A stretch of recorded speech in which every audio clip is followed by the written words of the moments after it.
Je m'appelle Ambre et j'ai 31 ans. Le téléphone a sonné exactement à 2 heures du matin et je savais déjà, avant même de décrocher, qu'il s'agissait de ma mère.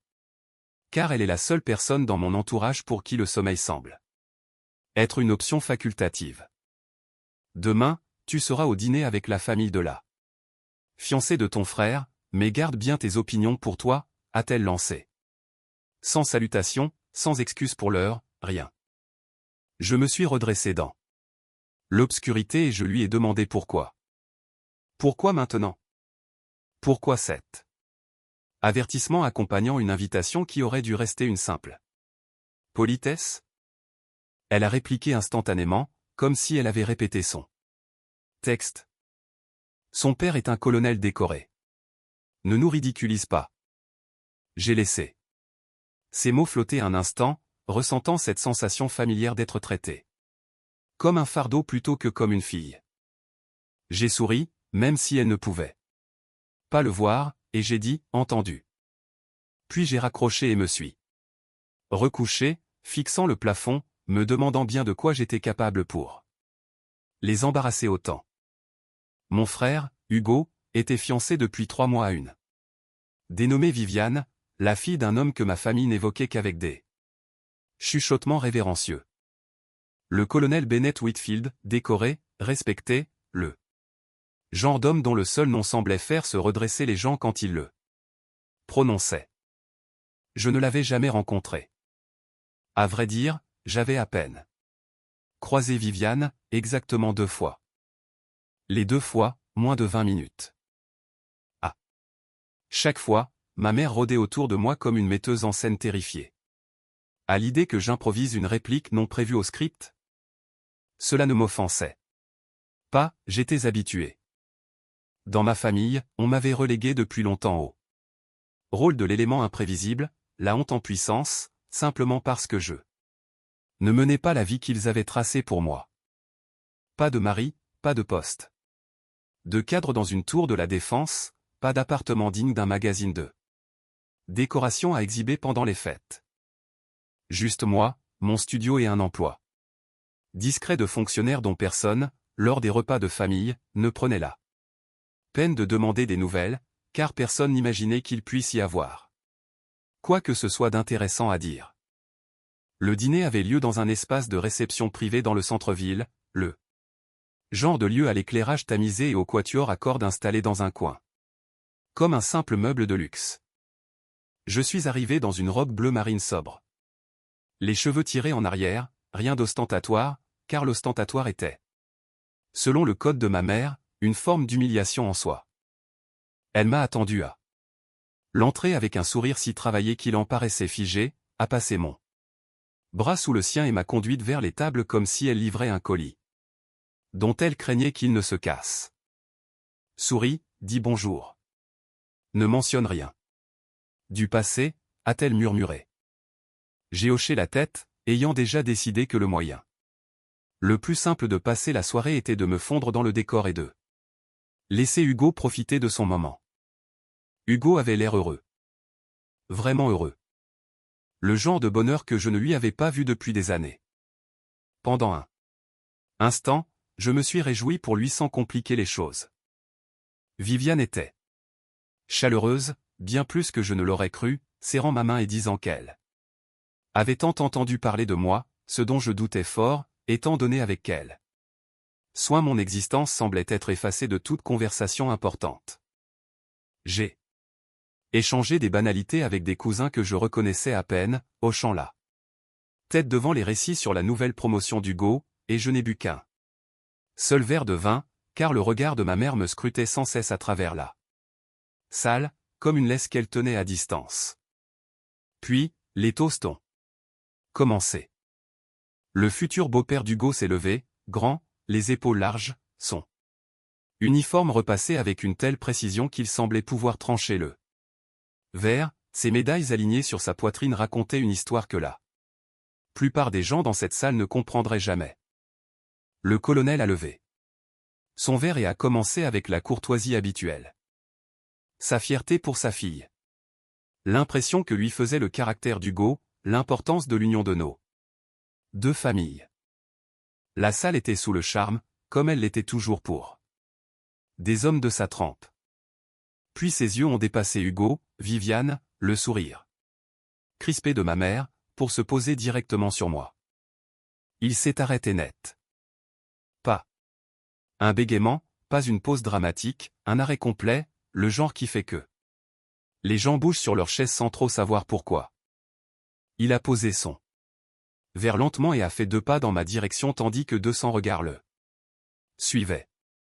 La main de ma mère a serré sa serviette si fort que j'ai entendu le tissu craquer. Le sourire d'Hugo s'est effacé, confus, cherchant une explication sur mon visage que je n'avais pas encore moi-même, car j'ignorais pourquoi un colonel décoré que je n'avais jamais rencontré se tenait devant moi avec une expression que je ne pouvais qualifier que de reconnaissance.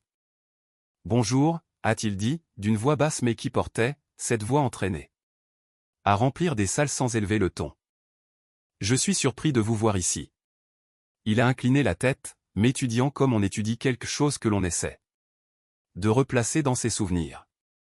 Quelque chose classé sous un nom dont on ne pensait plus avoir besoin. Puis, plus doucement, comme s'il soupçonnait déjà que la réponse allait faire voler en éclats le vernis de cette soirée, il a demandé. « Qui êtes-vous pour eux ?» Le quatuor s'était arrêté. Personne n'avait rien dit. La salle était plongée dans un silence de mort. Ce silence a duré assez longtemps pour que j'entende les glaçons s'entrechoquer dans un verre 3. Table plus loin. Le visage de ma mère avait pris la couleur de la nappe, la bouche entr'ouverte. Hugo faisait des allers-retours du regard entre le colonel et moi, comme s'il assistait à la fusion accidentelle de 2 films étrangers. J'ai posé mon propre verre, mes mains plus stables que prévu, et j'ai regardé le colonel droit dans les yeux. « Je suis Ambre », ai-je dit. La sœur d'Hugo. Ce n'était pas la réponse qu'il cherchait. Et nous le savions tous les deux.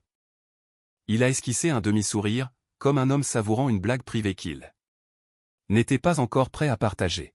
« Capitaine Ambre Reyes », a-t-il dit, lent et délibéré, utilisant un nom que je n'avais pas entendu dans un cadre familial. Depuis 6 ans, un grade que ma mère n'avait jamais reconnu. Opération avancée, il y a 3 ans. Vous avez briefé mon unité avant l'extraction dans le corridor et vous êtes la raison pour laquelle 11 de mes hommes sont rentrés au lieu de 7. Il l'a dit simplement, sans théâtralité. De la manière dont les hommes comme lui disent des choses pour lesquelles d'autres passent leur vie à essayer de mériter le droit de parler. La serviette de ma mère a glissé de ses genoux sur le sol, et personne n'a bougé pour la ramasser. Je n'avais jamais voulu que cette salle le sache. J'avais quitté le service actif 2 ans plus tôt pour des raisons personnelles, pris un rôle civil discret dont personne ne s'était soucié, laissant chacun croire à la version de moi qui était la plus facile à écarter. Ce n'était pas de la honte.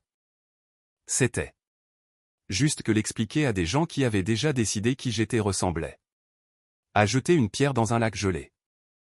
Ma mère aimait ces récits bien ordonnés. La fille décevante, l'imprévisible, le risque à gérer. C'était plus simple pour elle que la vérité, que j'avais passé des années à faire un travail qu'elle ne pouvait concevoir, entourée d'hommes dont la vie dépendait de décisions que je prenais dans des conditions qu'elle ne pourrait jamais imaginer. Tu m'as dit de garder la bouche fermée ce soir, ai-je dit en me tournant vers elle, ma voix plus calme que je ne le ressentais. Calme, de cette manière dont on apprend à l'être quand la panique devient inutile. Alors je l'ai fait. Autour de nous, les proches qui avaient passé la soirée à m'ignorer me fixaient désormais avec cette attention particulière qui accompagne une remise en question sociale. Le calcul mental rapide de Jean réalisant qu'il avait mal évalué où se situait réellement le pouvoir dans la pièce. La main de Viviane s'était posée sur sa poitrine, et elle regardait son père entre confusion et compréhension. Hugo n'avait pas dit un mot, mais ses yeux étaient vitreux, comme si 6 ans de demi-vérité se réorganisaient en lui. Le colonel s'est tourné vers la salle, sa voix portant la même autorité, mais avec un poids qu'elle n'avait pas auparavant. Je ne suis pas facile à embarrasser, a-t-il déclaré. Mais voici ce qui m'embarrasse, voir une famille sous-estimée. Quelqu'un qui a gagné plus de respect dans cette salle que la moitié des médailles sur ma poitrine. Il a regardé ma mère en disant cela. Pas avec méchanceté, mais sans fioriture. Ma mère a ouvert la bouche pour répondre, n'a rien trouvé et l'a refermée. Pour la première fois de ma vie, je l'ai vu à cours de script. Hugo m'a rejointe plus tard dans un coin calme. Il ne s'est pas excusé avec de grands discours. Il s'est juste tenu là, puis a demandé pourquoi. Je ne lui avais jamais dit. Je lui ai dit la vérité, qu'il n'y avait jamais eu de place pour ça, que la version de moi sur laquelle tout le monde s'était mis d'accord ne laissait aucune place à la réalité. Il a hoché la tête, absorbant enfin ce qu'il aurait dû demander des années plus tôt, et a dit qu'il était fier de moi. C'était la première fois que nous disions ces mots l'un à l'autre avec sincérité. Ma mère m'a trouvé près du vestiaire au moment de partir, sa contenance reconstruite, mais plus fragile, comme un mur réparé à la hâte. Elle a commencé à dire que j'aurais dû lui dire qu'elle aurait géré le dîner différemment. J'ai juste secoué la tête, car c'était exactement le problème. Ma valeur, à ses yeux, avait toujours dépendu de ce que je pouvais offrir pour être vu, jamais du simple fait d'être sa fille. Je n'ai pas élevé la voix. Je n'en avais pas besoin. J'ai dit bonne nuit et je suis sorti dans l'air frais, me sentant plus légère que jamais. Ce genre de légèreté qui vient du fait de laisser enfin les autres vous voir pour ce que vous êtes, plutôt que pour ce que vous aviez accepté de prétendre être.